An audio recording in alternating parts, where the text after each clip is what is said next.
Orang ketika bermimpi 10 menit saja tidur, dia sudah bolak-balik dari Jakarta ke tempat. Padahal kalau perjalanan normal, orang bisa tempuh sampai 10 jam. Tapi dia bisa hanya 5 menit tidur, dia sudah dari sana. Itu artinya apa? Ruhnya orang muslim itu bisa kemana-mana. Karena ketika orang meninggal, itu jasad yang diatur oleh ruh. Ketika kita hidup, ruh ini diatur oleh jasad. Itu beda. Makanya orang meninggal itu ruhnya keluar. Sehingga ruh yang keluar itu bisa mengatur jasadnya. Tapi orang hidup, ruhnya tidak keluar. Makanya jasad yang mengatur ruhnya.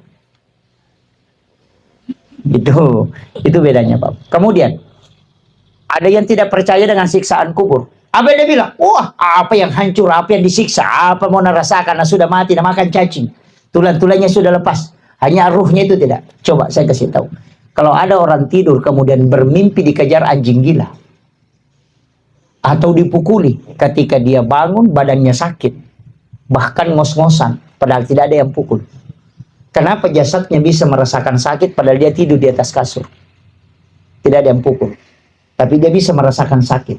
Itu artinya ketika ruh tersiksa maka jasad akan ikut. Walaupun dia tidak disentuh.